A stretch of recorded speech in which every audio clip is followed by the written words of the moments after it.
जो सर, तुसी कहना है। Good evening ma'am. Good evening Saran, कैसी हो बेटा? Good ma'am.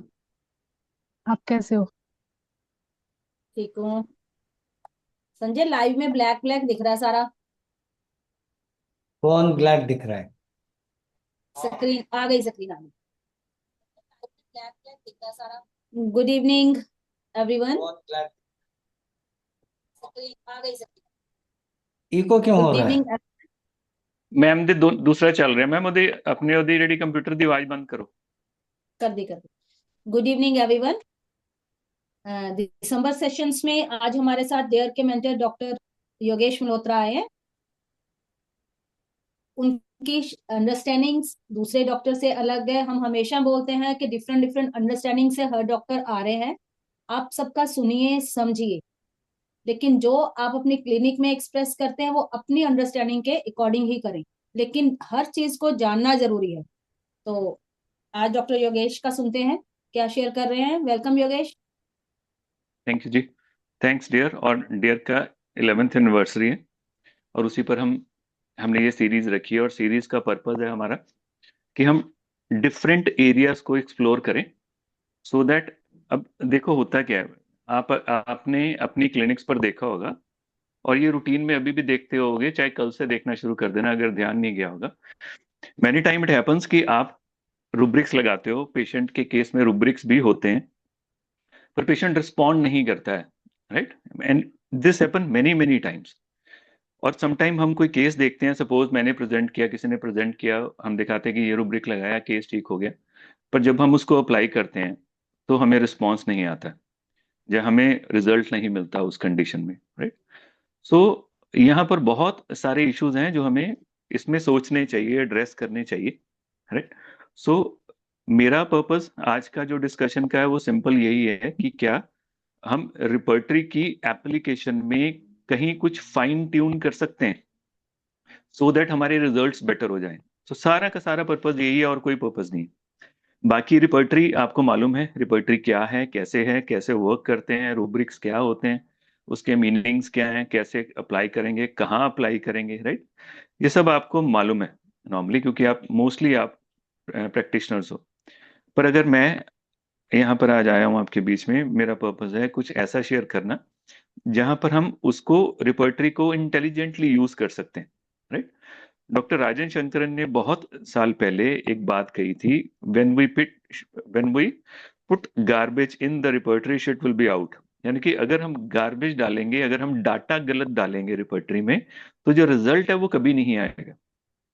तो डाटा सिलेक्ट करने वक्त, रुब्रिक सिलेक्ट करने वक्त पेशेंट की अंडरस्टैंडिंग, और समटाइम यहाँ पर देखो दो चीजें होती हैं। समटाइम पेशेंट की जो अंडरस्टैंडिंग है वो बहुत लिमिटेड है। आपके पास पेशेंट आया, सपोज वो आपको आते ही उसने ये बोला कि डॉक्टर साहब प्रॉब्लम तो बहुत देर से चल रही थी, मैंने कोई मेडिसिन नहीं ली, तो मुझे था कोई बात नहीं, अपने आप ठीक हो जाएगा, पर अब ये बढ़ रहा है प्रॉब्लम, तो मुझे लगता है ये बढ़ ना जाए तो इसकी मेडिसिन दे दो। बस वो वहीं पर चुप कर गया। नाउ वी नो कि यहाँ पर रेमेडी ओपियम है, हमें रुब्रिक भी उसके मालूम है, इंडिफरेंट टू सफरिंग है, साथ में वो है, राइट।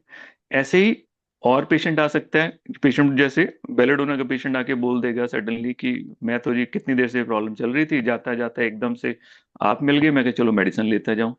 तो हम उस कंडीशन में बेलेडोना दे देते हैं उसको, उसको बेलेडोना दे देते हैं, राइट।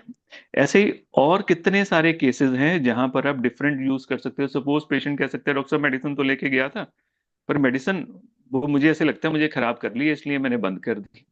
अब हमें मालूम है ये उसका सिम्टम है, एलेक्सिस का सिम्टम है, राइट। ऐसे ही फॉर एग्जांपल कोई पेशेंट कह सकता है मुझे हर चीज से डर लगता है, क्योंकि मुझे लगता है कि मेरे से कुछ गलत हुआ है, और मुझे लगता है कि जो मेरी गलती है उसके कारण अब मुझे सब कुछ भुगतना पड़ रहा है, राइट, और भगवान मुझे उसकी सजा दे रहा है। तो मुझे तो यही लगता है। अब यहाँ पर हम इसको गालिब्रोम के बारे में सोच सकते हैं, राइट। ऐसे ही hyoscyamus, pulsatilla, there are and number of cases. ये जब हम प्रिस्क्राइब करते हैं पेशेंट ठीक हो जाता है, राइट। मगर राइट, आपने अपनी क्लिनिक पर भी देखा होगा, समटाइम जो पेशेंट बात करता है वो इतनी स्पेसिफिक नहीं होती। वो इससे बड़ी बात कर देता है थोड़ी सी, राइट। बड़ी इन द सेंस क्या बात कर देता है, जैसे आज से पूरे 1 साल पहले की बात है, एक पेशेंट आया मेरे क्लिनिक पर, उसको थायराइड का नड्यूल था, मैं उसकी रिपोर्ट शेयर करता हूँ आपके साथ। तो उसने मेरे को बोला कि डॉक्टर साहब कि अब ये नड्यूल है, इसको 10 साल हो गए हैं मेरी कंडीशन को, ये ठीक नहीं हो रहा है, और इसके लिए मैंने बहुत सारी मेडिसिन खाई हैं। मैंने एलोपैथी भी खाई है, उसके बाद मैंने अप्रोक्सीमेटली 4 साल इसमें आयुर्वेदिक खाई है, उसके बाद मैं लास्ट 2 to 3 ईयर्स से मैं होम्योपैथिक भी ले रही हूँ, पर ये नड्यूल जा नहीं ना, ये बढ़ रहा है और मेरी प्रॉब्लम बढ़ती जा रही है। अब तो मेरा बिल्कुल विश्वास ही उठ गया, मुझे ऐसा लगता है कि ये नहीं ठीक होने वाला, पता नहीं होएगा कि नहीं होएगा ठीक। अब किसी ने आपका मुझे रेफरेंस दे दिया है, मैं तो यही सोच के आया हूँ ये आखिरी है, इसके बाद फिर मैं वही करा लेती हूँ, सर्जरी करा लेती हूँ, क्या करूँ इस सिचुएशन में, मुझे समझ नहीं आ रही सिचुएशन में क्या करूँ। क्योंकि मुझे इस चीज से बड़ी घबराहट होती, मुझे लगता है कि ये कैंसर ना बन जाए, राइट। सो मुझे लगता है ये फॉर एग्जाम्पल बढ़ ना जाए, और मुझे ये भी लगता है कि अब ये ठीक नहीं होएगा। साथ में ही अब देखो, इसमें नॉर्मली हम रुब्रिक्स लगा लेते हैं, doubtful of recovery, right, fear of cancer, ये सारे रुब्रिक्स लगा देते हैं हम, राइट, एंजाइटी हेल्थ अबाउट। पर साथ में वो क्या कह रही है कि जब भी ये चीजें मेरे मन में आती है, मेरे को बहुत एंजाइटी होती है, तब मेरे को घबराहट होती है। तो जब मैंने उसको पूछा कि मुझे बताओ थोड़ा सा कि कैसी घबराहट होती है, क्या होता है, कहते जब भी मुझे ऐसे घबराहट होती है तो मेरी जो सांस है, मेरी जो सांस है वो डिफिकल्ट, मुझे यहाँ पर मुझे सांस नहीं आती, मुझे घबराहट होती है कि मैं क्या करूं। फिर मैं लंबी सांस लेने की कोशिश करती हूँ, पर साथ में ही मुझे नौजिया होना शुरू हो जाता है। ये सबसे डिफिकल्ट हो जाता है मेरे लिए, कि इधर मेरी सांस की प्रॉब्लम है, मुझे सफोकेशन हो रही है, घबराहट हो रही है, फिर मैं कोशिश करती हूँ मैं उठ के बाहर जाऊं। जब मैं बाहर जाती हूँ मुझे बाहर भी आराम नहीं मिलता, बाहर भी चैन नहीं मिलता, मैं फिर कमरे में आ जाती हूँ, कमरे में मुझे फिर थोड़ा सा रिलैक्स लगता है, पर बाहर जाके मेरी बिल्कुल भी रिलैक्स नहीं लगता। और ये मेरे को इतना परेशान करती है, इतनी घबराहट होती है कि मैं आपको बता नहीं सकती, राइट। तो मैंने उसको पूछा मुझे और बताओ इस घबराहट के बारे में। कहते ये घबराहट तो मुझे वैसे भी होती रहती, बेसिकली मुझे कहती शादी के बाद ही शुरू हुई है। जैसे आप सबको मालूम है, शादी से पहले कोई प्रॉब्लम होती नहीं, सारी प्रॉब्लम शादी से बाद ही शुरू होती है। तो इसकी भी शादी के बाद शुरू हुई है। कहते शादी जब मेरी हुई है उसके बाद इशू क्या रहा है मेरा, कि फॉर एग्जाम्पल जो मेरे इन लॉज हैं वो मुझे तंग बहुत करते हैं, क्योंकि मेरी लव मैरिज है। तो मेरी जो मदर इन लॉ है उन्होंने आज तक मुझे एक्सेप्ट नहीं किया उस कंडीशन में। मेरा बुटीक है और मुझे बहुत अच्छा लगता है काम करना, मैं बहुत हार्ड वर्क करती हूँ, पर वो मुझे रेगुलर रूटीन में काम करने नहीं देते, कुछ ना कुछ वो ऐसी कंडीशन क्रिएट कर देंगे कि मुझे घर आना पड़ता है। कभी बीमार हो जाएंगे, यानी कि बोल देंगे मेरी हेडेक हो रही है, मुझे बुखार हो गया, मेरे दर्द हो रही है, मेरे ये नहीं हो गया, आके खाना बना दे, कहीं मुझे वहां ले जा, कभी उस डॉक्टर के पास ले जा। और मैं उसको सेंस कर सकती हूँ कि ये मुझे जान के परेशान कर रहे हैं, मुझे तंग कर रहे हैं। तब भी जब जो वो ये सिचुएशन आती है, मुझे ऐसे ही घबराहट होती है कि मेरी सांस ऐसे रुक जाती है और मुझे घबराहट होनी शुरू हो जाती है, साथ में मुझे नौजिया होना शुरू हो जाता है। मैंने उसको बोला कि उस सिचुएशन में जब आप होते हो तो आप फील कैसा करते हो। अब यहाँ पर रास्ता बंद था उस केस में, उसको आगे नहीं वो एक्सपीरियंस कर पा रही थी कि what she feel in that situation, उसका एक्सपीरियंस क्या है उस सिचुएशन में। बट ये था कि जब भी ऐसी सिचुएशन होती है घबराहट होती है। अब ये भी केस है एक तरह का, कुछ एग्जाम्पल मैंने पहले बताए आपको, राइट। अगर ये केस भी, फॉर एग्जाम्पल स्टार्टिंग में उसने क्या बताया, स्टार्टिंग में उसने बताया कि इस कंडीशन में मुझे ऐसा लगता है कि ये ठीक नहीं होएगा, जिसे हम रूब्रिक ले लेते हैं डाउटफुल ऑफ रिकवरी, राइट। और मुझे लगता है ये कैंसर बन जाएगा, फियर ऑफ कैंसर, राइट। मुझे अपनी बहुत स्ट्रेस होता है इस चीज को लेके, राइट, एंजाइटी हेल्थ अबाउट। अब यहाँ पर बहुत इंपॉर्टेंट है अपने आप को क्वेश्चन करना। अब ये सारे रुब्रिक वैलिड है, इस केस में आप लगा सकते हो, इस केस में सभी के सभी रुब्रिक, मगर आप एक बार अपने आप को पूछ के देखो कि फॉर एग्जाम्पल क्या हम ये सभी रुब्रिक्स लगा सकते हैं इस केस में, या कुछ और इस केस में है जो इंपॉर्टेंट है। क्योंकि जो 10 साल से सफर कर रहा है और उसको कोई रिजल्ट नहीं मिल रहा और उसकी प्रॉब्लम बढ़ती जा रही है, तो क्या ये नॉर्मल नहीं है, नॉर्मल कंडीशन नहीं है कि उसको ऐसे लगेगा कि दवा से कोई फायदा नहीं होने वाला, क्योंकि फायदा हो ही नहीं रहा उसको। जहां तो वो थोड़ी सी कम हो रही है, जहां हुए कि उसको भी 15-20 दिन, महीना ही हुआ है प्रॉब्लम को, और उसे लगने लग गया कि नहीं नहीं ये कैंसर बन जाएगा, ये ठीक नहीं होगा, दिस इज सिम्टम, राइट।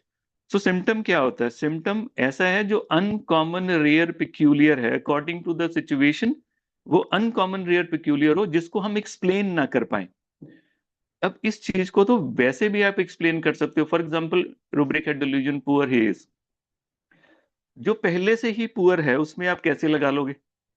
जिसके पास पैसा है फिर भी उसको उसका डर है, देन हम सोच सकते हैं कि पुअर और फियर ऑफ पॉवर्टी हम इसको कंसिडर कर सकते हैं। रिपर्टरी की एप्लीकेशन बहुत इंपॉर्टेंट है जब हम रुब्रिक को लेके चलें, रुब्रिक को, कि हमें मालूम होना चाहिए कि यहाँ पर हम रुब्रिक लगा भी सकते हैं कि नहीं लगा सकते, राइट? और यहाँ पर एक बहुत बड़ा इशू है। नॉर्मली क्या है, हम समटाइम देखते हैं कि कोई रुब्रिक सपोज हम अप्लाई करते हैं किसी केस में, जहां हम देखते हैं किसी मास्टर ने अप्लाई किया, जहां इन केस रुब्रिक अप्लाई हुआ, अब उसके बाद रिजल्ट है केस में, तो दूसरा बंदा आपको कहता है कि यार केस तो ठीक हो गया, तो फिर यहां पर क्या? फॉर एग्जाम्पल, अगर वो रुब्रिक हमें लगता है, सपोज इसी केस में, सपोज हम ये 4 रुब्रिक लगा के उसे आर्सेनिक दे दें और पेशेंट ठीक हो जाए, उसका शेड्यूल चला जाए, सब कुछ चला जाए, तो हम क्या करेंगे? इसको इसको कैसे समझेंगे? इसको यही समझेंगे ना कि हाँ, ये जो रुब्रिक है इन्होंने रिजल्ट लेके आए हैं।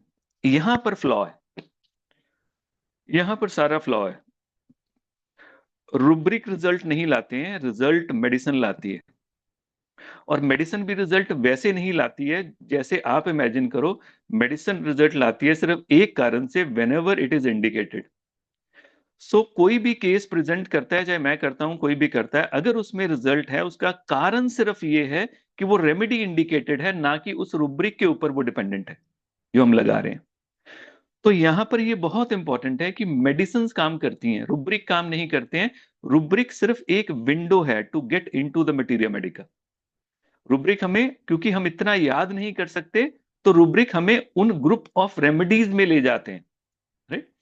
फिर अब इतने सारे, जैसे अभी मैंने एक केस का एग्जांपल दिया, इतने सारे केसेस में, इतना सारा डिटेल में, किसको रेपिटराइज करना है और किसको नहीं करना? क्योंकि अगर मैं सभी को डाल लूंगा रिजल्ट नहीं आएगा मुझे। क्यों? कारण क्या है? वो रुब्रिक रुब्रिक एक्सप्रेस तो करना चाहिए, उस केस की जो सोल है उसको एक्सप्रेस करना चाहिए। तो यहां पर मैंने क्या किया, व्हाट आई अंडरस्टूड, कि बेसिकली सब कुछ है उसमें, क्योंकि उसका शेड्यूल ठीक नहीं हो रहा, प्रॉब्लम आ रही है उसमें, डाउटफुल ऑफ रिकवरी है, एंजाइटी हेल्थ अबाउट है, होएगी सबके। फॉर एग्जांपल, अगर उसमें आ रहा है कि ये डाउटफुल है, उसमें थोड़ी सी वेस्कुलराइजेशन हो रही है, तो नेचुरली उसको डॉक्टर बोलेंगे ये कैंसर बन सकता है। तो डर किसको नहीं लगेगा? डर सबको लगता है। अगर किसी को नहीं लग रहा है उस बात से कि हाँ ये कैंसर बन सकता है, तो सिम्टम है, राइट? उसमें आप ले सकते हो कि ये फियरलेस इस कंडीशन में। पर ये नॉर्मल है कि अगर हमें फॉर एग्जांपल सस्पिशियस कैंसर है, तो हमें उस सिचुएशन में डर लगेगा। तो यहां पर वो हम सभी रुब्रिक्स नहीं ले सकते, नहीं ले सकते। इसमें ले लो, दवा आ गई, उसने काम कर दिया, तो आप कह सकते हो कि हाँ ये रुब्रिक काम कर गए, पर याद रखना उसने काम दवा ने तभी किया है क्योंकि वो इंडिकेटेड है, आपके रुब्रिक्स का कोई रोल नहीं है उसमें। यहां पर हम क्या देखेंगे, हमें क्या देखना है कि फॉर एग्जाम्पल ये जो स्टेट है पेशेंट की, नॉर्मल स्टेट है, इसके साथ ऐसा क्या आ रहा है जो सिर्फ वहां नहीं है, कहीं और भी है? वो है उसकी एंग्जाइटी। एंग्जाइटी आ रही है उसको, और सिर्फ एंग्जाइटी नहीं है, एंग्जाइटी के साथ एक कंकॉमिटेंट है, that is nausea. Now it is important. तो हम इस चीज को एज एन एंकर यूज करेंगे कि हमने ऐसी रेमेडी देनी है जिसमें एंग्जाइटी के साथ नॉजिया है, और दूसरा, एंग्जाइटी के साथ रेस्पिरेशन जो सिस्टम है वो डिस्टर्ब होता है। हमने इसके ऊपर फोकस करना है, दो चीजों के ऊपर। तीसरा, हमने फोकस करना है उसका ट्रिगरिंग फैक्टर जो है शादी। अब शादी तो इनक्योरेबल है, पर हम क्या कर सकते हैं? हम ये कर सकते हैं कि फॉर एग्जाम्पल वहां पर हो क्या रहा है उसके साथ। वो कह रही है, अब यहाँ पर फीलिंग देखो कि वो क्या कह रही है। वो कह रही है कि क्योंकि मेरी लव मैरिज है, वो मुझे अपना पार्ट नहीं समझ रहे हैं उस सिचुएशन में, तो मुझे जान के तंग करते हैं। तो यहाँ रुब्रिक टॉर्मेंटेड भी है, राइट? पर एक होएगा परसिक्यूटेड। परसिक्यूशन क्या होती है? परसिक्यूशन हमेशा तभी आती है जब रेस के कारण, जेंडर के कारण, किसी और के कारण, इसका जो हिंदी वर्ड है प्रताड़ना, राइट, आपको डाउन प्ले किया जाए, परेशान किया जाए, आपको तंग किया जाए, तो आप ये ले सकते हो। पर इसके कारण वो फील क्या कर रही है? वो फील कर रही है एग्रेशन, एंगर, इंसल्ट, वो ये फील कर रही है। तो हम इसके साथ पहला रुब्रिक ये लेने के बाद साइड में क्या ले लेंगे? साइड में लेंगे एलिमेंट फ्रॉम मॉर्टिफिकेशन, ह्यूमिलिएशन, चैग्रिन। क्योंकि उसका मतलब क्या है, मॉर्टिफिकेशन का मतलब है आत्मदमन, इंद्रिय दमन। सो इंद्रिय दमन में काम, क्रोध, लोभ, मोह, अहंकार। इसीलिए मॉर्टिफिकेशन बड़ा रुब्रिक है, इंसल्ट छोटा रुब्रिक है। राइट। मॉर्टिफिकेशन बड़ा इसीलिए क्योंकि वो सिर्फ इंसल्ट नहीं है, उसमें एलिमेंट फ्रॉम मॉर्टिफिकेशन, ह्यूमिलिएशन, चैग्रिन। गुस्सा भी है, ह्यूमिलिएशन भी है और मॉर्टिफिकेशन भी है, मतलब वो आत्मदमन कर रही है। इसीलिए उसमें कोनियम है, क्योंकि उसमें सेक्सुअल रिप्रेशन है, उसमें एंगर की रिप्रेशन नहीं है। तो ये ब्रॉडर रूब्रिक है, सो दैट हमारी मेडिसिन ना मिस हो जाए, तो हम इसका ब्रॉडर लेंगे इसमें। तो अगर इसको रेपेटराइज करते हैं तो उसमें 3-4 रेमेडीज आ जाती थी। उसमें बेल्डोना आई थी, पल्सिटिल आई थी, एग्नीशिया आई थी, लाइकोपोडियम आई थी, एक और रेमेडी थी मुझे याद नहीं। अब यहाँ पर with knowledge of materia Medica हम इसको पिक कर सकते हैं। पहला उसने सिम्टम क्या दिया, मेरी एंजाइटी बाहर जाके ठीक नहीं होती है जैसे पल्सिटिला में होती है, उल्टा कमरे पे आने पर मुझे बेटर फील होता है। ये कीनोट है इग्निशिया का। राइट। सेकंड, दूसरी बात, जब उसने बात की उसके बारे में कि मेरा बुटीक है बेसिकली, तो मैंने उसको पूछा कि बुटीक में आपका वे क्या है वर्क करने का। तो उसने मुझे क्या बोला कि बुटीक में I am creative, bit creative, normally I am bit creative, पर ज्यादा क्रिएटिव नहीं है। पर उसमें मेरा क्या है कि फॉर एग्जाम्पल मैं कोई एक चीज देख लूं, सपोज मैंने ऑनलाइन देख ली, मैंने बना देनी है, मैं एग्जैक्ट टेम्पलेट क्रिएट कर सकती हूँ। जो मैंने देख लिया मैं एग्जैक्ट आपको बना के दे दूंगा। सो ये आप सबको ही मालूम है, ये किसका कीनोट है, ये इग्निशिया का कीनोट है। Right. Quick to perceive and rapid in execution rubric है, quick to perceive and rapid in execution ignatia. So यहां पर इग्निशिया ने क्या किया कि इग्निशिया देने के बाद स्लोली स्लोली उसका निड्यूल ठीक हो गया। लास्ट में आपके साथ एमआरआई की रिपोर्ट शेयर करता हूं, इट इज एब्सोल्युटली नॉर्मल। अब यहां पर ठीक क्यों हुई है, उसके पीछे की जो स्टेट है वो इग्निशिया के, ना रुब्रिक ने काम किया। रुब्रिक सिर्फ आपको वो ग्रुप ऑफ रेमेडीज तक लेके आया जो आप वैसे नहीं याद रख सकते कि एंजाइटी विद नोजिया में कौन कौन सी दवाई हैं, एंजाइटी विद रेस्पिरेशन डिफिकल्ट में कौन कौन सी दवाई हैं, एलिमेंट फ्रॉम मॉर्टिफिकेशन में कौन कौन सी दवाई हैं, आप याद नहीं रख सकते, प्रैक्टिकली पॉसिबल नहीं, पॉसिबल है। सो जो रिपर्टरी है वो एक इंडेक्स है, एक टूल है जो आपको एक ग्रुप ऑफ रेमेडीज में ले जाएगी। Then with the knowledge of materia medica आप उसको यूज कर सकते हो। So many time this happens in the clinic कि जब हमारे पास बिल्कुल स्ट्रेट फॉरवर्ड रूब्रिक वाले केस ना होके लिटिल बिट कॉम्प्लेक्स केसेस होते हैं। तो जहां भी कॉम्प्लेक्स केसेस आ जाते हैं हैविंग ए डिफरेंट डाटा, और फॉर एग्जांपल वो जो आपको सिम्टम दे रहा है वो ब्रॉडर है, वो बिल्कुल छोटा नहीं है। यानी कि ये बहुत छोटा है कि फॉर एग्जांपल कि मुझे सोचा कि फॉर एग्जांपल कि मुझे कोई स्ट्रेस नहीं था अपनी बीमारी का, मुझे अब लगता है ये बढ़ ना जाए, दिस इज फियर ऑफ एक्सट्रावेगेंस, एक ही दवाई है opium, this is very very narrow, very very narrow. But anxiety it is a bigger one now. Right. जो वो एंजाइटी की बात कर रही है now it is bigger one. तो आपको इसको पिन पॉइंट डाउन टू लेके आना पड़ेगा टू द पॉइंट जहां पर हम एक रेमेडी के ऊपर आ जाएं कि यहां पर हम क्या प्रिस्क्राइब कर सकते हैं। So this is the purpose of today's discussion कि हम उन केसेस को कैसे अप्रोच करें जिन केसेस में हमारे पास या तो कॉम्प्लेक्स इंफॉर्मेशन अवेलेबल है या मल्टीपल इंफॉर्मेशन अवेलेबल है, और मेनी टाइम इट हैपेंस कि वो इंफॉर्मेशन बहुत स्ट्रांग होती है। राइट। तो जब हम सभी को रेपेटराइज कर लेते हैं तो हमारे पास जो ग्रुप ऑफ रेमेडीज आ रही होती हैं वो उस स्टेट ऑफ द पेशेंट को कैरी नहीं कर रही होती है, तो फिर वो केस ठीक नहीं होते हैं। तो फिर हम कहते हैं कि ये केस ठीक क्यों नहीं हो रहा। तो इसके बारे में हम बात करते हैं। मैं एक मिनट पीपीटी ऑन करता हूँ, रुको। इसमें कोई क्वेश्चन है किसी को यहां तक?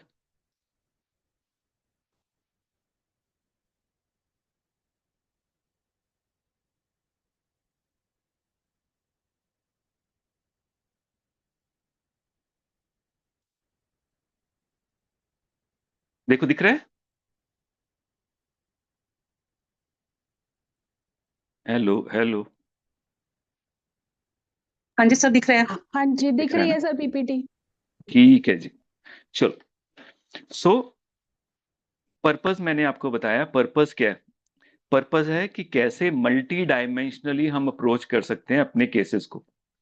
मेरा शुरू से पर्पस यही रहता है कि आप एक फिक्स पैटर्न में वर्क ना करके आप डिफरेंट पैटर्न में उसको अंडरस्टैंड कर पाए कि क्या हो रहा है, कैसे हो रहा है, मैंने यहाँ पर कौन सा टूल यूज करना है।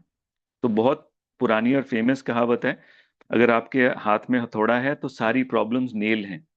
वैसे ही अगर आप एक सेट ऑफ वे में अप्रोच करते हो केसेस में, तो आप सेम पैटर्न में प्रिस्क्राइब करते ही चले जाते हो सिचुएशन में, और हर वो केस जो उस पैटर्न में फिक्स नहीं हो रहा है, वो केस आपसे मिस हो जाएंगे।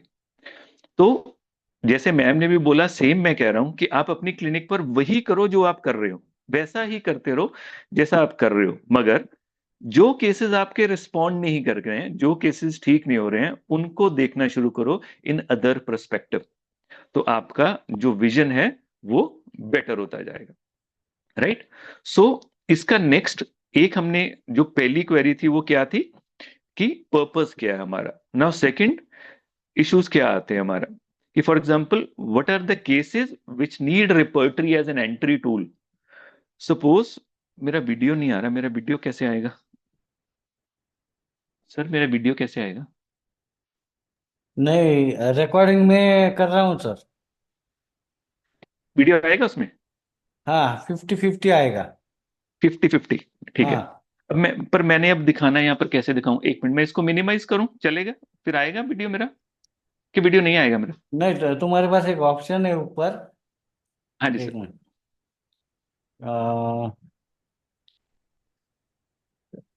इसको बंद करो। बंद ही कर दूं? एक हाँ। मिनट। हम्म। अब आएगा।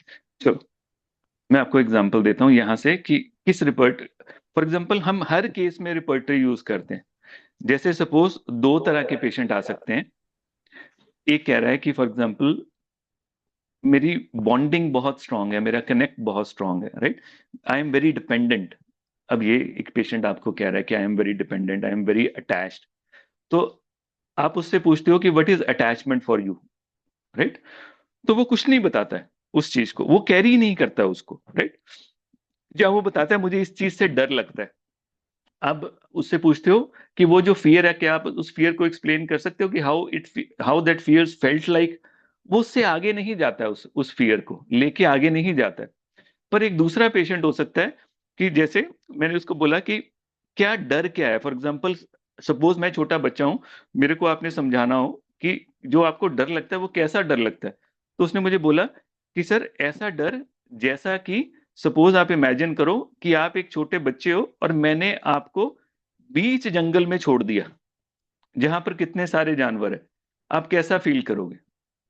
नाउ ये रिपर्टरी का केस उससे आगे चला गया थोड़ा सा, क्योंकि ये बिल्कुल फियर स्ट्रामोनियम का हो गया, delusion alone in the wilderness, right? अब ये केसेस आगे चले जाएंगे रिपर्टरी से, क्योंकि ये अपनी उस फियर को डाइवर्सली एक्सप्लेन करेंगे। जैसे one of my patient, she told me, I am very much attach to my boyfriend, he is never mother to me, right? जब मैंने उसको पूछा कि can you explain this attachment, कहती no, this is not like this, this is this attachment, it is very strong attachment, it is just like an umbilical cord जो बच्चे को मां से कनेक्ट करती है। अब ये जो केसेस, जब पेशेंट ये एक्सपीरियंस आपको बताता है, ये केसेस नहीं होते रिपर्टरी से, आप इनको अप्रोच नहीं कर सकते रिपर्टरी से, क्योंकि ये डीपर लेवल के केसेस हैं। यहां पर आपको डिफरेंट अप्रोच लगानी पड़ेगी, लाइक डॉक्टर राजन शंकरन और विथोल्कस, और विथोल्कस नहीं, डॉक्टर राजन शंकरन और भी ऑथर्स हैं जो इसको करते हैं। मगर अगर वो पहले ही रुक जाता है कि I don't know but I am dependent, बस डॉक्टर साहब मुझे नहीं पता पर मुझे डर लगता है, राइट, मुझे नहीं पता, मुझे डर लगता है। सफोकेशन क्या होती है मुझे नहीं पता, बट आई फील सफोकेटेड। उसका एहसास कैसा है मुझे नहीं पता, उसका एहसास क्या है, right? Fear, for example dreams of flying, but do you feel in that dream? Doctor साहब नहीं, आई डिडंट फील एनीथिंग, कुछ नहीं, मैं फील नहीं कर रहा, बस मुझे ये सपना आता है। ये केसेस जो होते हैं ये रिपर्टरी के केसेस होते हैं। मतलब आपको यहाँ पर इन केसेस को रिपर्टरी से स्टार्ट करना है। और दूसरी तरफ दूसरा बंदा क्या कह सकता है, जैसे वन ऑफ माई पेशेंट, मैंने उससे बोला कि what do you mean by flying? So कहते flying means going very high, ऐसे ऊपर जाना फिर नीचे आना, और जब मैं ऐसे करता हूं तो सभी लोग ताड़ियां बजाते हैं और मुझे बहुत अच्छा लगता है। Now this is an appreciation desire उसमें। अब ये यहां पर बिल्कुल डिफरेंट है। सो हर वो केस जो या तो वन साइडेड है, या विद लिमिटेड ऑन इंफॉर्मेशन है, जहां उस केस में आप उस पेशेंट को डीपर नहीं लेके जा पा रहे हो, वो वहीं पर रुक गए, तो वो केसेस होते हैं जहां पर आपने रिपर्टरी को यूज करना है, जहां रिपर्टरी से स्टार्ट करना है उन केसेस को। ये किसी को ना समझ आया हो मुझे बताओ इस बात को।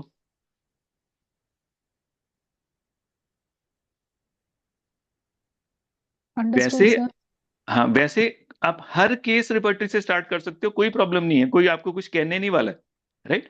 पर ये बहुत इंपॉर्टेंट है कि आप किसको रिपर्टरी से स्टार्ट करते हो, किसको नहीं से करते। उसके बाद जो नेक्स्ट आता है, नेक्स्ट क्वेश्चन आता है कि out of many repertory which repertory. यहां पर भी प्रॉब्लम है सबकी, ये कई बार इंपॉर्टेंट एक ही रिपर्टरी होती है। बहुत सारी इंफॉर्मेशन है, जब हमारे पास पैथोलॉजी अवेलेबल है तो वहां पर बोरिक या मर्फी काम आएगी, राइट। जब हमारे पास टोटलिटी अवेलेबल है, हमारे पास केंट या कंप्लीट या सिंथेसिस काम आएगी। और मेनी टाइम इट हैपन्स कि आपके पास कोई ऐसी इंफॉर्मेशन होती है जो आपको इन रिपोर्टरीज में मिलेगी नहीं। सपोज मैं आपको एक एग्जांपल देता हूं, मैं कितनी बार इसको यूज कर चुका हूं, इट ऑलवेज गिव रिजल्ट, आप भी इसको यूज करके देखना। कि सपोज बच्चा एक क्लास से दूसरी क्लास में जा रहा है, जैसे ही उसने क्लास शिफ्ट की है, अब दूसरी क्लास में उसका मन नहीं लग रहा है और वो वहां अडेप्ट नहीं कर पा रहा है, उसको वो पुरानी टीचर याद आ रही है, पुराना इन्वायरमेंट याद आ रहा है, और उसके कारण उसकी जो अंडरस्टैंडिंग है, जो वो पढ़ता था रूटीन में, वो पढ़ना कम हो गया उसका। अब ये वो प्रॉब्लम है पेशेंट जो आपके पास लेके आया कि डॉक्टर साहब ये सारा कुछ स्टार्ट कब हुआ है, जब यहां से इसकी क्लास चेंज हुई है, जहां क्लास टीचर चेंज हो गई है, राइट, ये भी हो सकता है, जहां क्लास शफल हो गई है, कोई भी कंडीशन आ सकती है। पर उसके बाद अब इसकी जो मेंटल फैकल्टी है वो वैसी नहीं है जैसी होनी चाहिए, जहां जैसी पहले थी, उसमें फर्क आ गया, राइट। अब नॉर्मली आप, एनीबडी हैविंग एन आइडिया ये रूब्रिक क्या है? जो मेरी क्लास के बच्चे हैं उनको छोड़ के, हम डिस्कस करते रहते हैं क्लास में तो उनको मालूम होएगा, आपने नहीं बोलना बच्चों।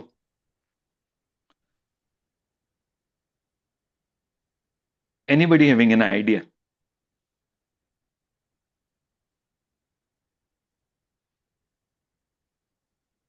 चलो टाइम खराब नहीं करते हैं। डिस्कंसर्टेड, हाँ ले सकते हैं इसको डिस्कंसर्टेड। पर देखो वो क्या कह रहा है, कहता कि मैं बिल्कुल एडजस्ट नहीं कर पा रहा हूं सिचुएशन पर, और उसका इफेक्ट किस पर आ रहा है, उसकी मेंटल फैकल्टी पर।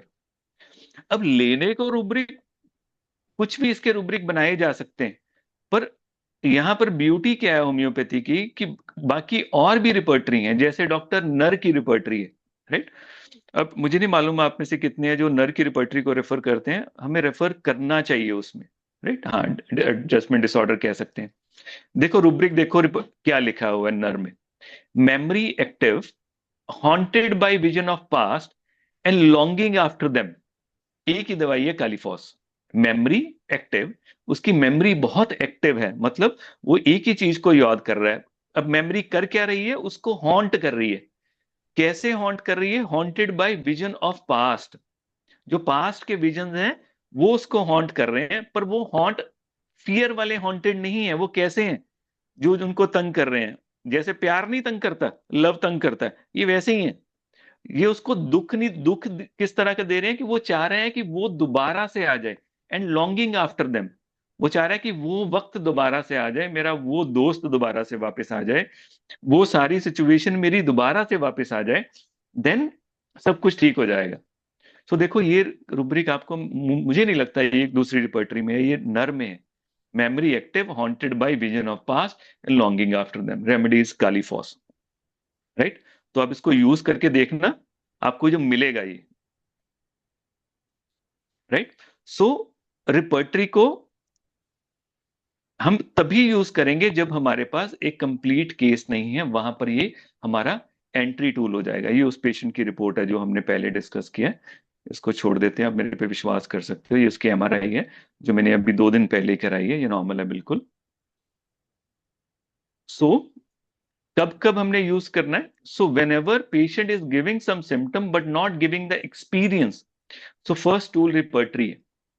और इसके बारे में हम बात कर चुके हैं, ये एग्जाम्पल मैं आपको समझा चुका हूं, हम इसमें आगे जाते हैं इसमें।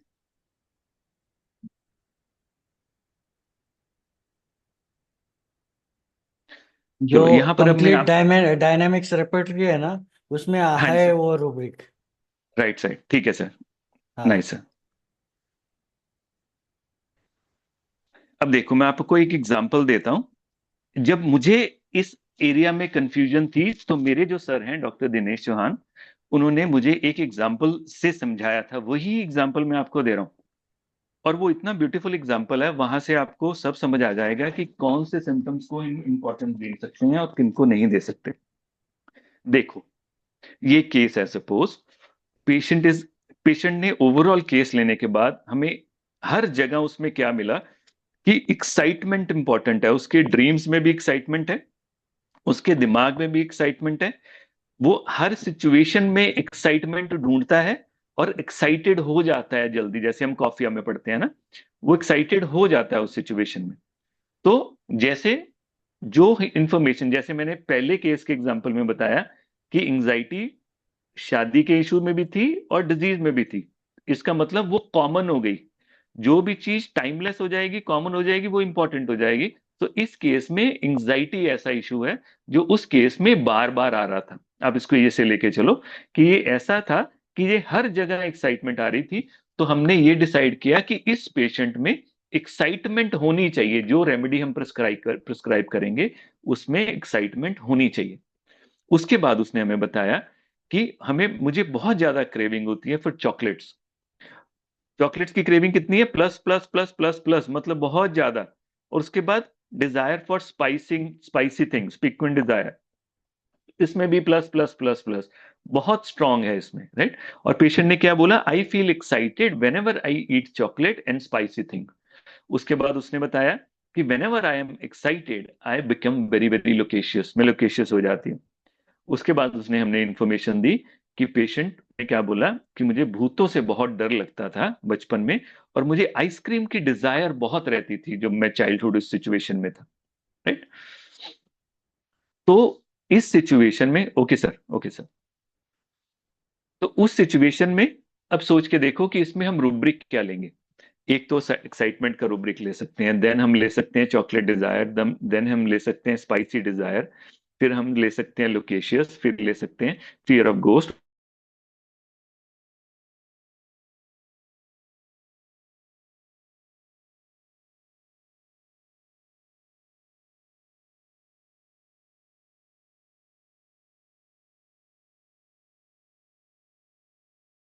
बहुत स्ट्रांग है स्पाइस, चॉकलेट डिजायर भी बहुत स्ट्रांग है, और डिजायर फॉर स्पाइस भी बहुत स्ट्रांग। इनमें से कौन सा रुब्रिक ले सकते हैं, कौन सा रुब्रिक नहीं लेंगे, anybody?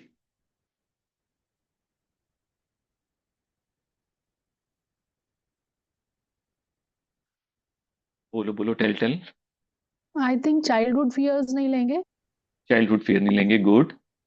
Ice cream desire and childhood fear जो थे उसके। हाँ वो नहीं लेंगे, राइट। और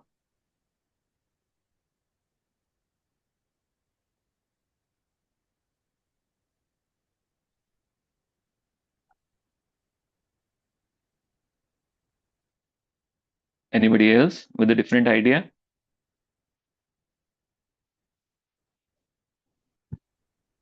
सर Loquacious एक्साइटमेंट when भी नहीं becomes लेंगे। excited. हाँ जी जी। Loquacious when become excited. Loquacious when excited, yes, ये तो लेंगे, क्या नहीं लेंगे? Okay. लेने तो सारे ही है ना, हम तो यही करते हैं ना, हम आज क्यों डिस्कस कर रहे हैं?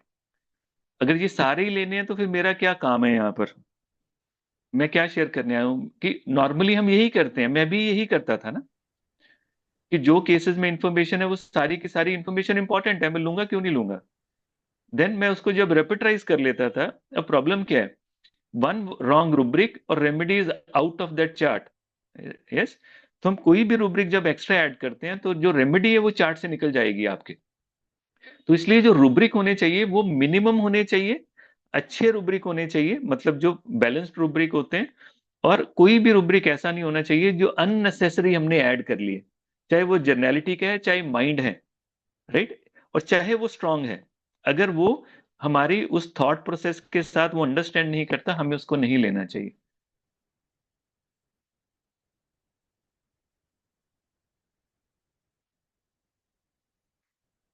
कोई आइडिया कि मैं चलूं?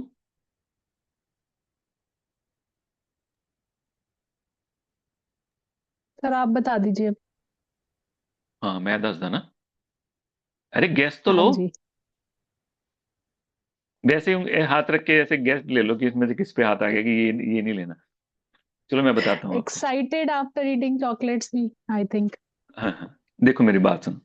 अब कौन सा बच्चा है जिसको आइसक्रीम नहीं पसंद होती?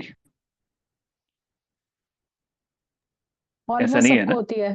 हाँ हाँ। कौन सा बच्चा है जिसको गोश्त से डर नहीं लगता? बिल्कुल, हाँ जी। अगर नहीं लगता, अगर मेरे को लगता है इतने बड़े होके, तो बच्चे की क्या बात है उसमें? सो फॉर एग्जाम्पल, जो जिस बच्चे को नहीं पसंद है तो हम उस पर कर सकते हैं कि हाँ ऐसा है कि नहीं है। पर यहां पर अब देखो एक चीज क्या है, पेशेंट क्या कह रहा है। पेशेंट क्या कह रहा है कि उसकी हर सिचुएशन में एक्साइटमेंट इंपॉर्टेंट है, हर सिचुएशन में एक्साइटमेंट है। मतलब एक्साइटमेंट उसका मेन थीम है जिसके अराउंड प्रिस्क्रिप्शन रिवॉल्व करने वाली है, राइट। और यहां पर ये पेशेंट क्या बोल रहा है कि आई feel excited whenever I eat chocolate and spicy thing. इसका मतलब क्या है?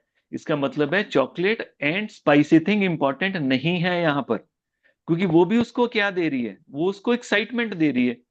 इसके अलावा अगर काली मिर्च उसको एक्साइट कर रही होती तो उसको काली मिर्च पसंद होनी थी, राइट। सो प्रॉब्लम यहां पर क्या है कि जो चॉकलेट है एंड स्पाइसी डिजायर है, ये उसी एक्साइटमेंट का एक प्रोजेक्शन है। समझ आ रहा है मैं क्या कहना चाह रहा हूं?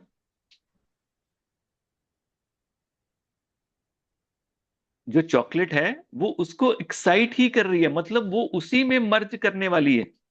जो स्पाइसी है वो भी उसको एक्साइट ही कर रहा है। सो जितनी चीजें उसको एक्साइट ही कर रही हैं, बेसिकली वो एक्साइटमेंट का ही पार्ट है। तो यहां पर आप chocolate desire, spicy desire first consider नहीं करोगे रेपेटराइजेशन के लिए। हाँ, बाद में आपकी दवा में निकल आए, कोई इशू नहीं है, कोई प्रॉब्लम नहीं है। पर जब आप जाओगे इसको अंडरस्टैंड करने के लिए, तो यहां पर आप chocolate desire and spicy desire नहीं लोगे। मगर फिर क्या लोगे आप साथ? वो क्या कह रहा है कि whenever I am excited I become loquacious. Now ये क्या कर रहा है, ये एडजेक्टिव है एक्साइटमेंट के साथ, जो उसकी एक्साइटमेंट को और ज्यादा बढ़ा रहा है, मतलब उसको और क्वांटिफाई कर रहा है कि एक्साइटेड तो है, पर ये एक्साइटमेंट में होता है तो ये लोकेशियस हो जाता है, तो एक तरह का ये कंकॉमिटेंट है। तो यहां पर जब आपने रेपर्टराइज करना है, तो आपको दो जो इंपॉर्टेंट चीजें हैं, आपने वो रेमेडीज देखनी है जिसमें एक्साइटमेंट है, और उसके साथ जो रूब्रिक देखना है, that is loquacity with excitement. समझ आया मैं क्या कहना चाहता हूं? हाँ जी सर। सो ये बहुत इंपॉर्टेंट है। आप हर उस चीज को आपको छोड़ना पड़ेगा, हर उस चीज को जहां पर वो चीज नहीं है, right. So loquacity with excitement आप कंसिडर करोगे, आप दूसरा कंसिडर इसमें नहीं करोगे। मैं इसको दूसरा एग्जाम्पल के साथ समझाता हूं। सपोज पेशेंट ने, आप इसमें तो कोई डाउट नहीं है जो मैंने बात कही? नहीं सर। अब दूसरा एग्जाम्पल हुआ, पेशेंट कह रहा है, पेशेंट ने क्या बोला, पेशेंट ने सफोकेशन एंड कंस्ट्रिक्शन, दो ऐसी चीजें बताई हैं जो बार बार उसके मेंटल जर्नल लेवल पर आ रही हैं हर सिचुएशन में। जब भी उसकी सिचुएशन में कोई कंडीशन आती है, वो कहता है कि I feel suffocated, I feel constricted, right. ये उसकी सिचुएशन साथ में आ रही है। देन जब आपने उसका केस लिया तो उसने क्या बोला, एट द फिजिकल लेवल उसने सिम्टम क्या दिया कि वेनेवर, राइट, जब भी मुझे सफोकेशन होती है, जैसे लास्ट केस में क्या था, जब भी मुझे एंजाइटी होती है मेरे साथ में नौजिया होता है, तो ये क्या कह रहा है कि जब भी मुझे सफोकेशन होती है तो मेरे अपर लिप पर पर्सपिरेशन आता है, और मुझे ड्रीम्स ऑफ स्नेक आते हैं when ever I M in A state of suffocation, right. Craving for sweets होती है विद सफोकेशन, राइट। और तब मुझे चलने से, फॉर एग्जाम्पल अदर मोडेलिटी क्या आ रही है साथ में, कि जब मैं वैसे चलता रहता हूं I feel better overall, right, not related with suffocation, but I feel better overall. अब इस सिचुएशन, इस एग्जांपल्स में भी देखो क्या क्या है, क्या क्या लेंगे, देखो इस सिचुएशन में भी क्या क्या लेंगे।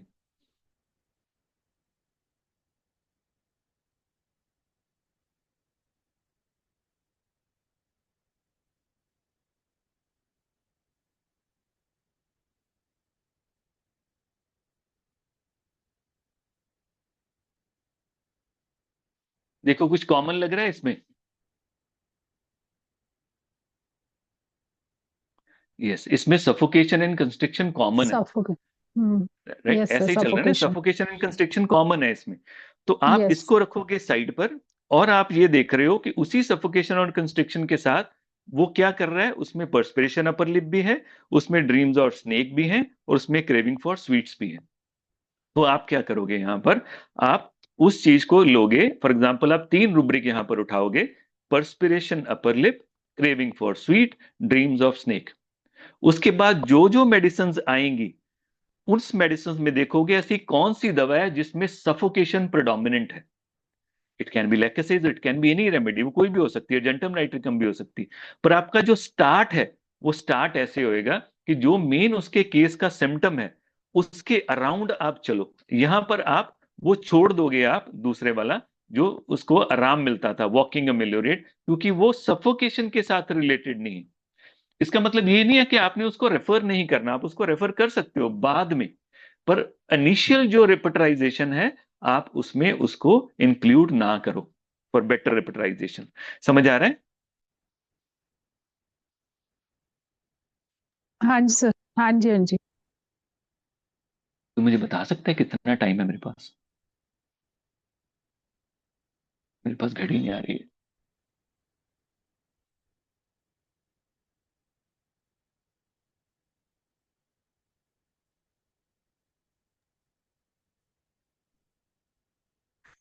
चलो इसको स्किप करते हैं, हम नेक्स्ट पे जाते हैं।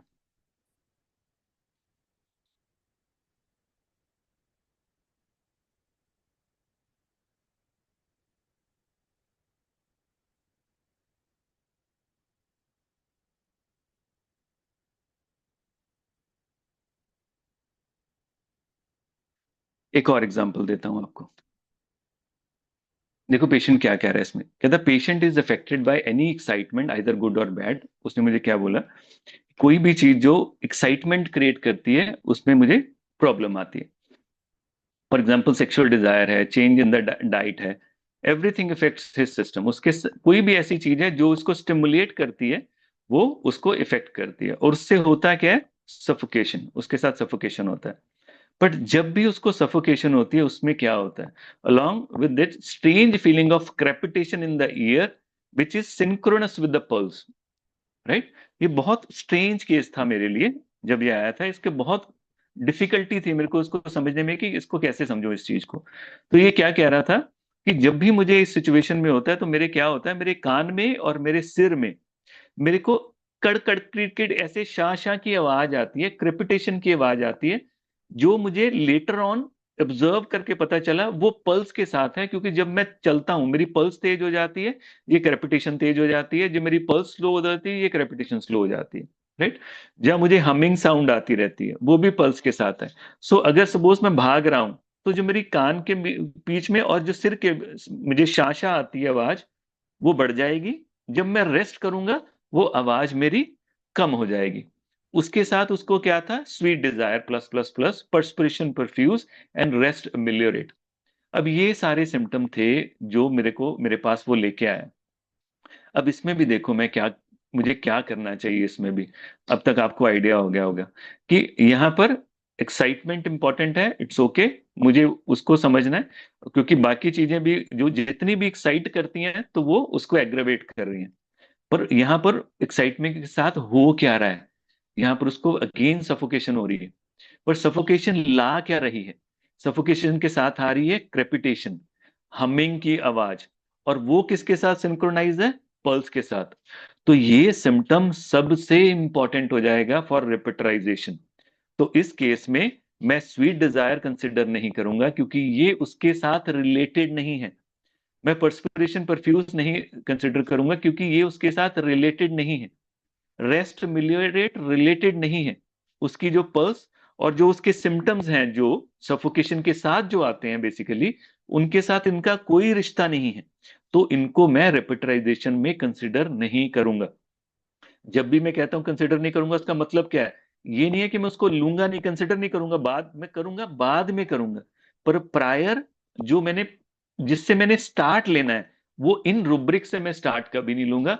कि मैं ले लूं स्वीट डिजायर, साथ में ले लूं पर्सपिरेशन, परफ्यूज, साथ में ले लूं रेस्ट अमेलियोरेट। मैं यहां से स्टार्ट नहीं करने वाला हूं, मैं स्टार्ट वहीं से करने वाला हूं जो उनके मेन सिम्टम थे वो वाले।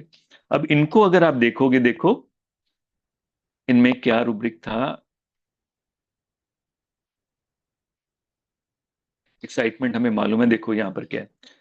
Now there is a symptom which comes with the whole, which is, वो उसका पार्ट नहीं है। जैसे फॉर एग्जाम्पल, अब जो उसकी सफोकेशन हो रही है और जो ये क्रेपिटेशन हो रही है, इसका आपस में रिश्ता है, पर पैथोलॉजिकल एसोसिएशन कोई नहीं है, राइट। उसको जो क्रेपिटेशन हो रही है उसका सफोकेशन से कोई रिलेटेड नहीं है। जैसे फॉर एग्जाम्पल एंजाइटी हो रही है, उसका नोजिया से कोई रिलेशन नहीं है, राइट।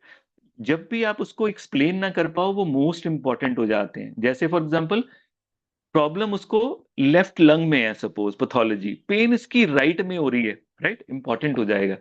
सो हर वो चीज जो रिलेटेबल नहीं है। तो इस केस में क्या हो रहा है, उसको crepitation in ear synchronise with the pulse, humming in the head synchronise with the pulse. Now इसको हम कंसिडर करेंगे, ये कहां मिलेगा हमें, राइट। तो अगर आप इसको देखोगे, देखो पल्सेटिला में अगर आप हेरिंग गाइडिंग सिम्टम में जाओगे तो उसमें देखो क्या लिखा हुआ है, rush of blood and synchronicity with the pulse. Herring guiding symptom में rush of the blood to the auditory apparatus after 8 hours, murmur in the ear synchronous with the pulse, crepitation in the brain when walking synchronous with the pulse। जितनी pulse चलेगी, जैसे शोला में थे ना, शोले में थी, जितने तेरे पैर चलेंगे उतनी चलेगी, वही सांसें चलेंगी। इसमें जितनी सांस उसकी चलती है उतनी ही, जितनी पल्स उसकी तेज होती है उतनी ही स्ट्रांगली उसमें उसकी जो हमिंग है वो तेज हो जाती है। रूब्रिक क्या है, year noises in rushing synchronous with the pulse. सिर्फ दो दवाइयां हैं इसमें, पल्सेटिला एंड साइलीशिया, राइट। नाउ यहां पर अदर पार्ट ऑफ रिपर्टरी देखो कितनी इंपॉर्टेंट है, कि इसको डिफरेंशिएट करना बहुत इंपॉर्टेंट है। Because when pulsation in the head synchronous with the pulse, remedy ग्लोनाइन है। when pulsation, राइट, क्यों पल्सेशन, क्योंकि ग्लोनाइन में हम क्या पढ़ते हैं, रश ऑफ ब्लड हो जाता है, उसमें कंजेशन हो जाती है हेड में। सो टस टस करेगी, जो कॉमन सिम्टम है ग्लोनाइन का। पर यहां पर वो नहीं हो रहा है, यहां पर शां शां की आवाज आ रही है यहां पर, राइट। और ईयर में रिंगिंग की आवाज आ रही है। और नॉर्मली आप देखो रुब्रिक क्या मिलता है, head shock glow jerks synchronous with the pulse glonoine. But if pain is pressing in the head synchronous with the pulse, remedy is helleborus. तो यहां पर रिपर्टरी का रोल बहुत इंपॉर्टेंट है। रिपर्टरी आपको पढ़ाएगी, आपको डिफरेंशिएट करने में हेल्प करेगी, नहीं तो आपको हेलिबोरस मिलेगी नहीं कभी भी। आपको नहीं पता लगेगा कि हेलिबोरस यहां से डिफरेंस कैसे है, डिफरेंशिएट कैसे कर सकते हैं। रिपर्टरी आपको हेल्प करेगी यहां पर, कि जब पेन प्रेसिंग है सिंक्रोनस विद द पल्स तो हेलिबोरस है, जब पल्सेशन है सिंक्रोनस विद द पल्स ग्लोनाइन है, पर जब वो रशिंग की आवाज है और ईयर में हमिंग की आवाज है तो रेमेडी पल्सेटिला है। तो this is another role of a repertory, आपको टीच करना उसको, right. So in pulsatilla synchronicity is with noises in the ear, in the head, which is cracking, humming and rushing in the nature। ये सारे rubrics हैं, आप देख सकते हो, आपको मिल जाएंगे उसकी रिपर्टरी में, राइट। सो हम क्या करेंगे यहां पर, इसके ऊपर फोकस करेंगे और यहां पर हम रेमेडी में जाएंगे जो कि पल्सेटिला है। कोई डाउट किसी को?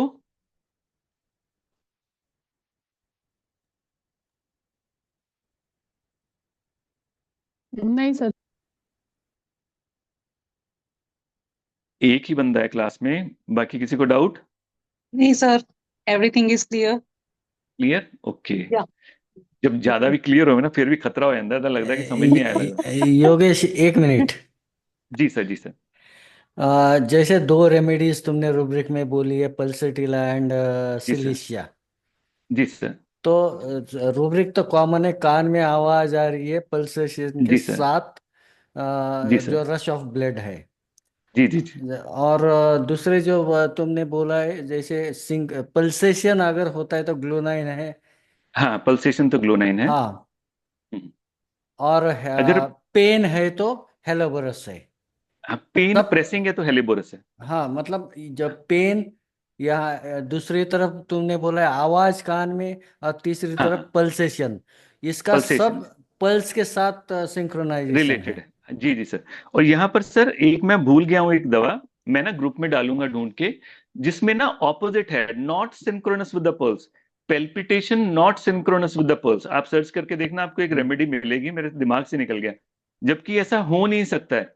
जब भी हम पेल्पिटेशन होएगी, जो पल्स चल रही है उसके साथ हमारी सिंक्रोनिसिटी होएगी उसमें। फॉर एग्जाम्पल जितनी पल्स है उसके हिसाब से पेल्पिटेशन आएगी। पर वो है palpitation not synchronous with the pulse. मेरे दिमाग में रेमेडी नहीं आ रही है, आप देखना देखना पड़ेगा। आपको जरूर मिलेगी। हाँ सर, मेरा क्वेश्चन ये था हाँ जी सर। कि ये जी जो सर। दो रेमेडी है, दो पल्सिटिला एंड सिलीशिया, ये साइलिशिया जी सर। दोनों में एक तो अल्टरनेटिंग सिम्टम्स होते हैं, मतलब जी अल्टरनेटिंग सर। कैरेक्टराइटिस होता है। जो भी सिम्टम है वो एग्जैक्ट अपोजिट हो जाएगा रेमेडी लेने के बाद। जी दोनों जी में जी है, जी। एक जी सर। कोल्ड है, एक हॉट है। तो जी ये सर। फैक्टर्स भी तुम्हें डिसाइड करेंगे ना कि बिल्कुल इसमें बिल्कुल सर। बिल्कुल बिल्कुल। कि तुम्हें पल्सिटिला सिलेक्ट करनी है या सिलीशिया सिलेक्ट करनी है। साइलिशिया सेलेक्ट करनी, बहुत हाँ। सारे फैक्टर सर। मैं जो बात कर रहा हूँ, ये अच्छा, आपने बहुत अच्छा क्वेश्चन किया sir. I am talking about कि how we enter into the case. Enter जब हम करेंगे, एंटर ऐसे करेंगे, उसके बाद रेमेडी पल्सिटिला तभी ठीक करेगी अगर पल्सिटिला इंडिकेटेड है, साइलिशिया तभी ठीक करेगी अगर साइलिशिया इंडिकेटेड है। And when ever pulsatilla is indicated, वो अपने सिम्टम, क्योंकि वो पॉलीक्रस्ट है, वो अपने सारे सिम्टम साथ लेके आएगी, लेके ही आएगी। जब साइलिशिया इंडिकेटेड होएगी, वो अपने इश्यूज साथ लेके आएंगी, क्योंकि दोनों ऑपोजिट हैं। एक प्लांट को बिलोंग करती है, एक मिनरल को बिलोंग करती है, दोनों की पर्सनैलिटीज ही डिफरेंट है ओवरऑल। तो यहां पर जो डिफरेंशिएटिंग पॉइंट होंगे, जब हम फाइनल डिसीजन पर जाएंगे, तो वो सारी इंफॉर्मेशन काम आएंगी। तो इसलिए मैं बार बार एक चीज को बोल रहा हूं कि ये नहीं है हम उस इंफॉर्मेशन को यूज नहीं करेंगे, हम उस इंफॉर्मेशन को बाद में देख सकते हैं कि वो रेमेडी में है कि नहीं। पर वो सारी इंफॉर्मेशन जो उस सेंटर ऑफ केस के साथ अटैच नहीं है, मैं उसको बिल्कुल भी पहले कंसिडर नहीं करूंगा फॉर रेपेट्राइजेशन, कहीं मेरी दवा मिस ना हो जाए। सो टू रूल आउट दैट, मैं उसको रेपेट्राइज ऐसे करूंगा। मैं अभी एक आपको एग्जांपल देता हूँ। हाँ स्पाइजीलिया है उसका, राइट राइट। इवन पेल्पिटेशन उसके साथ सिंक्रोनाइज होना हो, तो यहाँ पर रिपर्टरी हमें ऐसा, रिपर्टरी हमारा लर्निंग टूल भी है, जो हमें लर्निंग समझाता है उस चीज को। ये मैं इन शॉर्ट खत्म करता है इसको, क्योंकि we are short in time. अब देखो ये केस ऐसा है, इस कंडीशन में था जो हमारे पास आए थे, राइट। उसके बाद ये कंडीशन है, राइट। तो इसमें है क्या था, शॉर्ट में बताता हूँ इसको भी ना। अब नॉर्मली बच्चा बहुत सेंसिटिव था ये, और कोई बात हुई ऐसे स्कूल में जो इसके ऊपर लग गया कि इसके कारण ये कंडीशन क्रिएट हुई है। जब इसका नाम लग गया जो रॉन्ग था, जिसने किया नहीं था, तो इसको प्रेयर में बिल्कुल सारी असेंबली के सामने खड़ा करके टीचर ने बोल दिया। अब इस बात ने इसको बहुत इफेक्ट किया, क्योंकि इसने एम्बेरस फील किया स्कूल में कि सभी मेरे पे हंस रहे हैं और मेरी कोई गलती भी नहीं थी उस चीज में। तो ये यहाँ पर इस चीज ने इसको बहुत ज्यादा इफेक्ट किया कि मेरी गलती भी नहीं और ये सभी मेरे पे हंस रहे हैं। ही फील एम्बेरस इन दैट, और सभी उसको टीज करने लगे उस बात पर। तो उसके बाद इसने स्कूल में थोड़ा सा रिजर्व हो गया, सबसे बोलना बंद कर दिया, बात करनी बंद कर दी। और उसके बाद इसका हेयर फॉल स्टार्ट हुआ, एलोपेशिया स्टार्ट हुआ, जो रिस्पॉन्ड नहीं किया किसी ट्रीटमेंट के साथ। उसके बाद क्या हुआ, नेक्स्ट क्या हुआ कि जैसे कई बार टीचर मजाक कर देता है, ऐसे ही टीचर ने मजाक करके इसकी कैप रिमूव कर दी। जब कैप रिमूव की सबके सामने, बेसिकली वो पैचेस थे, तो सभी हंसने लग गए और सभी इसको बार बार बोलने लग गए। अब वो स्टेट जो पहले ही वैसी थी और भी ज्यादा हाइटेंड हो गए, और उसके बाद ये कंप्लीट लॉस में चला गया, और वो रिस्पॉन्ड नहीं कर रहा था किसी ट्रीटमेंट को। एक मिनट होल्ड करिए। हेलो। हाँ जी। हाँ उन्होंने कहा 10 मिनट लगोगे, बिठा दे।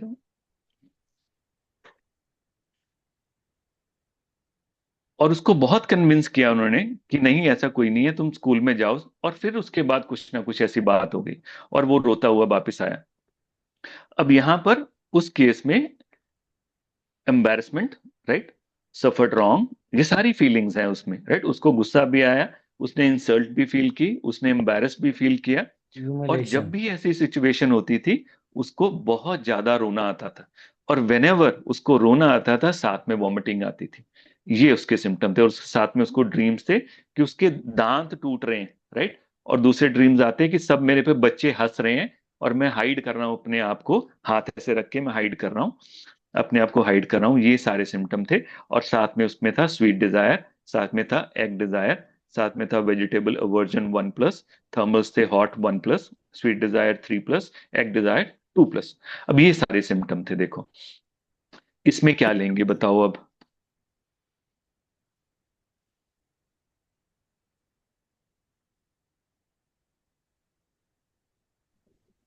एम्बेरसमेंट लेंगे सर इसमें सबसे पहले। बिल्कुल एम्बेरसमेंट लेंगे सबसे पहले। ऐसे ही केसेस आते हैं ना, क्लियर कट केस कौन से आते हैं हमारे पास? हमारे पास मोस्टली मिक्स केसेस ही आते हैं। इंसल्ट, एम्बेरसमेंट और ashamed, ह्यूमिलेशन। ह्यूमिलिएशन, राइट, बिल्कुल सही। और dream sir. Weeping with vomiting. Weeping with nausea नहीं, हाँ वीपिंग विद वॉमिटिंग, हाँ वीपिंग विद वॉमिटिंग। और Dreams of tooth falling भी लेंगे? हाँ ले सकते हैं, टूथ फॉलिंग, ड्रीम्स। और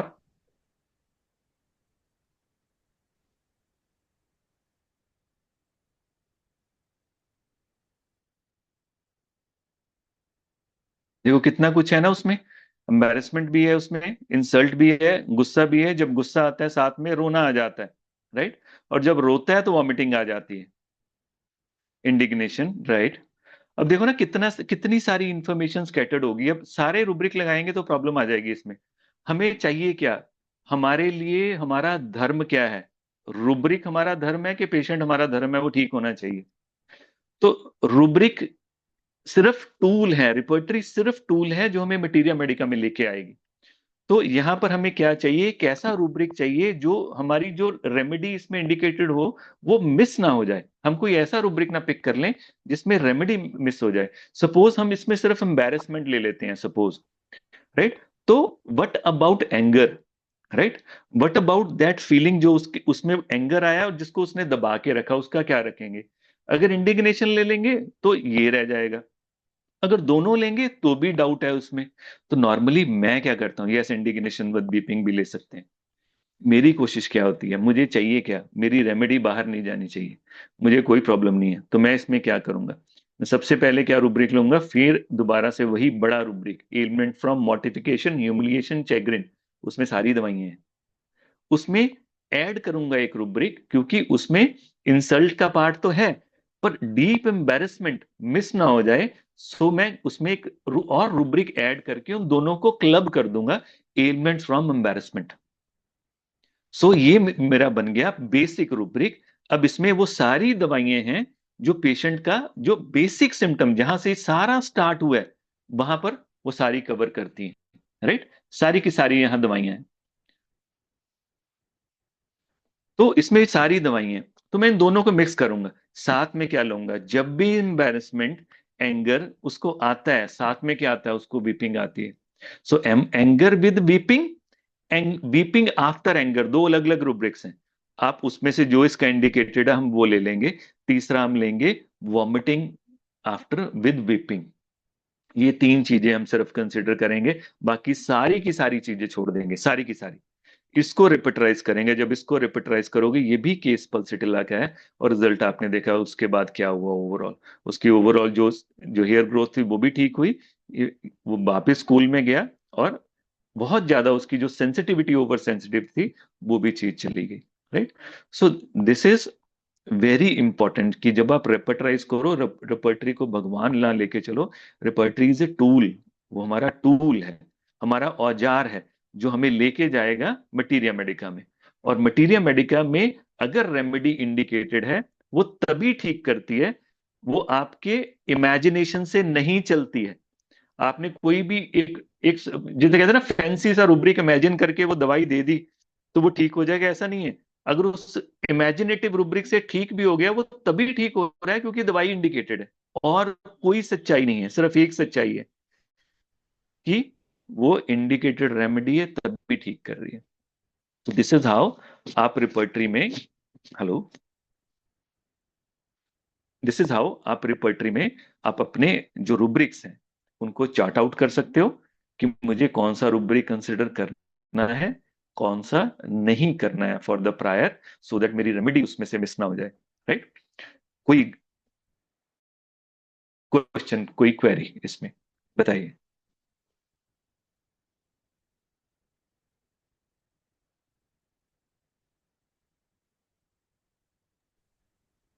सर मेरे को ये पूछना, आपने जो फर्स्ट वाला केस बताया था उसमें रेमेडी क्या दी थी? I miss that part.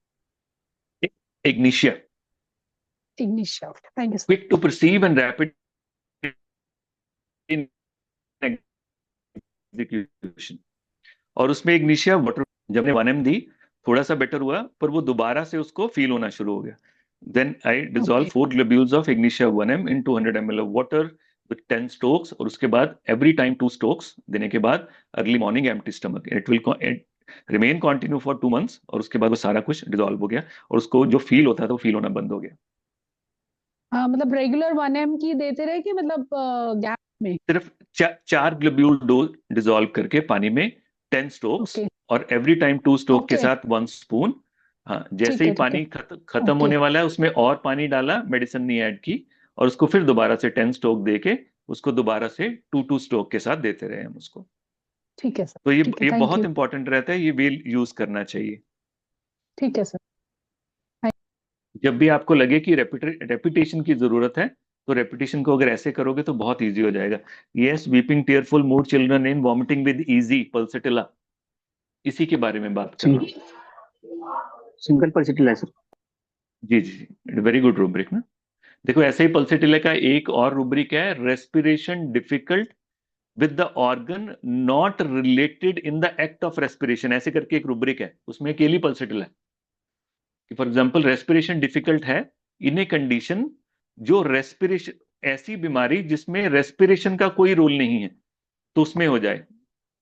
जैसे हमने, मेरे सर ने केस दिखाया था, डिस्मेनोरिया का केस था, और साथ में अस्थमेटिक ब्रीदिंग होती थी उसको, सिर्फ ड्यूरिंग डिस्मेनोरिया, वो रिस्पॉन्ड ही नहीं करती थी किसी भी स्टेरॉइड से। तो वहां पर सर ने ये रूब्रिक हमें समझाया था कि जो एक्ट ऑफ रेस्पिरेशन में नहीं इन्वॉल्व ऑर्गन, उसकी ऑर्गन की प्रॉब्लम के कारण जब भी रेस्पिरेशन डिफिकल्ट होती है, उसका रूब्रिक है पल्सेटिला। कोई क्वेश्चन?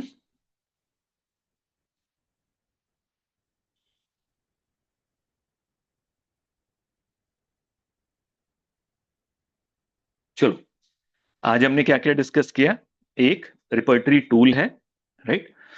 दूसरा, हमें इस टूल को इंटेलिजेंटली यूज करना चाहिए, क्योंकि एक गलत रूब्रिक हमारी जो रेमेडी है उसको आउट कर देगा चार्ट में से। This is very important. और उसमें हमने देखा कि हम क्या देख सकते हैं कि ऐसी कौन सी इंफॉर्मेशन केस में है जो कांस्टेंट है, स्ट्रांग है पेशेंट के लिए, और उसके साथ एसोसिएटेड जो सिम्टम्स हैं कौन से हैं, मतलब उसके साथ जो रिलेट कर रहे हैं, और उससे बाहर जो सिम्टम है वो हम यूज करेंगे, पर उसको साइड में रख लेंगे थोड़ी देर के लिए डीप फ्रीजर में, कि कोई बात नहीं, ये उसके बाद जब हम ग्रुप ऑफ रेमेडीज में आ जाएंगे हम फिर देख लेंगे। ये ना हो कि इसको ऐड करने के बाद हमारी जो रेमेडी आ रही थी उसमें से वो आउट हो जाए। तो ये बहुत इंपॉर्टेंट है। और समटाइम हम क्या करते हैं, हम सारे केस के रुब्रिक डाल देते हैं सारे के सारे, वो नहीं करने चाहिए। यहाँ पर मैं एक और चीज बता देता हूँ, रुब्रिक का भी देखना चाहिए। अगर आप देखोगे वथॉल्कस सर क्या कहते हैं कि अगर रेपेट्राइजेशन में कार्सिनोसिन मेडिसिन आ रही है, मेड्रोइनम आ रही है, so they are very good option for the prescription, क्योंकि मेड्रोइनम और कार्सिनोसिन अंडररेटेड रेमेडीज हैं, हमारी रिपर्टरी में ज्यादा ऐड नहीं की हुई हैं। ऑन द कॉन्ट्री सल्फर जो हर चीज में पड़ी है, आप पूरे की पूरी ऑपोजिट स्टेट डाल दो पेशेंट की तो भी सल्फर आ जाएगी उसमें, राइट। सो रुब्रिक्स कौन से लेने चाहिए, कैसे लेने चाहिए, वो भी एक अंडरस्टैंडिंग है, वो भी आपको मालूम होनी चाहिए। और ये तो है ही है जो हमने आज डिस्कस किया। सो होप इसने आपको हेल्प किया होगा, और हमारी जर्नी जो चल रही है वो स्लोली आगे बढ़ी होगी। मैम ने कल बहुत ब्यूटीफुल केसेस दिखाए थायराइड के, और फॉर एग्जांपल अब उसके आगे जो और डिफरेंट कॉम्प्लेक्स केसेस होते हैं उसमें आप ऐसे अप्रोच कर सकते हो। इसके बाद डॉक्टर मनीष आएंगे जब, तो वो बताएंगे आपको जो होलिस्टिक केसेस होते हैं, फॉर एग्जांपल जिसमें हमें एनिमल्स, प्लांट्स और मिनरल के बेस में जाना चाहिए केस को समझने के लिए, वो बताएंगे। प्रॉमिला मैम ने तो पैथोलॉजी का आपको बताना ही है। कौन सी रिपर्टरी यूज करनी चाहिए, ये डिपेंड आपकी मर्जी पे नहीं करता है, it depends upon the case. Right. Suppose आपके पास मलेरिया का केस है और उसके सिम्टम आपने जो लिए हैं वो मलेरिया के प्रिडोमिनेंटली सिम्टम पेशेंट ने दिए हैं, आपने अपने वो दूसरे सिम्टम नहीं ले लिए हैं कि for example indifference pen during और ये सिम्टम नहीं लिए हैं। टिपिकल मलेरिया के सिम्टम उसने दिए हैं कि जब भी मुझे चिल होती है मेरे पैर से शुरू होती है, जब भी फॉर एग्जांपल फीवर आता है मेरी पीठ में यहाँ पर दर्द होता है और मुझे यहाँ पर कुछ रखना पड़ता है तो मुझे आराम मिलता है। अगर ऐसे सिम्टम है तो आपको ये सारे के सारे बोगर मोर्निंग हसन में मिलेंगे, जिसमें नहीं मिलेंगे, राइट। कुछ सिम्टम है जो आपको नर में मिलेंगे, और जैसे अभी सर ने भी बताया ये ऐड हो गए हैं उसमें सिंथेसिस में, तो आप उसको रेफर कर सकते हो। तो रिपर्टरी आपको चूज करनी चाहिए अकॉर्डिंग टू द केस। जब आपके पास पैथोलॉजिकल केस है रेफर टू मर्फी और बोरिक और पाठक। अगर आपके पास टोटेलिटी वाला केस है तो रेफर टू केंट। अगर अगर आपके पास एक होलिस्टिक केस है जो रिपर्टरी में फॉल नहीं करता, refer to doctor Rajendra Shankaran और अदर ऑथर्स भी हैं जिसमें प्लांट मिनरल की अंडरस्टैंडिंग होती है। सो ऐसे आपको डिफरेंट केस के हिसाब से अपनी अप्रोच चेंज करनी चाहिए, जिसे मैं नॉर्मली यूज करता हूं मल्टी डायमेंशनल अप्रोच, राइट। उसी कारपेंटर की तरह जिसने अपने सारे औजार अपने पास रखे हुए हैं, सिर्फ एक हथौड़ी लेके नहीं चला है, जिसके सारे काम उसने हथौड़ी से लेने। तो जब भी कोई ऐसा होएगा जिसने हथौड़ी से काम लेगा तो वो नुकसान ही करेगा, अपना भी और दूसरे का भी। सो ये यहां तक था जो मैंने शेयर करना था। Thank you for patient listening. और कोई भी क्वेरी हो आप इसमें डाल सकते हो, अगर आपको वैसे बाद में भी कुछ लगे पूछना है तो आप ग्रुप में डाल सकते हो, we will answer. Over to ma'am and sir. कोई सवाल किसी का प्लीज सामने आइएगा, कोई और किसी का सवाल रहता हो। मुझे लगता है सब हो गई क्वेरीज ना। नहीं, क्वेरी होगी कि ਕੰਨ ਬੰਦ ਹੋ ਗਏ ਕਿ ਇਹਨਾਂ ਨੂੰ ਸਮਝ ਨਹੀਂ ਆਇਆ ਕਿ ਕੀ ਹੋਇਆ, ਇਹ ਤਾਂ ਰੱਬ ਜਾਣੇ। ਚਲੋ ਬਹੁਤ ਬਹੁਤ ਮੁਬਾਰਕਾਂ 11 ਸਾਲ ਹੋਣ ਦੀਆਂ ਡੇਅਰ ਦੀਆਂ ਤੁਹਾਨੂੰ ਸਾਰਿਆਂ ਨੂੰ। ਪ੍ਰੋਮਿਲਾ ਮੈਮ ਦਾ ਬਹੁਤ ਜ਼ਿਆਦਾ ਐਫਰਟ ਹੈ, ਰੋਲ ਹੈ, ਮੈਂ ਤਾਰੀਫ ਕਰਦਾ, ਬਾਅਦ ਚ ਲੜੂਗੇ। ਹਾਂ, ਸਾਰਾ ਕੁਝ हाँ, ਇਹਨਾਂ ਦੇ ਕੀਤਾ ਕਰਾਇਆ। ये हिंदी में इम्पोर्टेंट है बोलना समझ पार्ट। नहीं आए लोगों को। हेलो हेलो, हाँ बस हिंदी मैं 2 मिनट में आ गया। ये मैं इम्पोर्टेंट पार्ट मैं है चाहता सारे ही नहीं ना किसी सेशन को में। हिंदी में समझ आए। योगेश मैं हिंदी में चाहता ही बोलना है, समझ आए। मैं चाहता ही नहीं किसी को समझ आए ना, इसलिए पंजाबी में अच्छा, बोल रहा हूँ। चलो okay ji, thanks everybody, okay ji. जल्दी मिलते हैं। Okay ji. Thank audience you, कल sir. हमारे कल डॉक्टर संजय आएंगे ऑर्गेनन का चैप्टर लेके, तो मिस मत करना उनको भी। Thank you Yogesh. Okay ji, okay ji.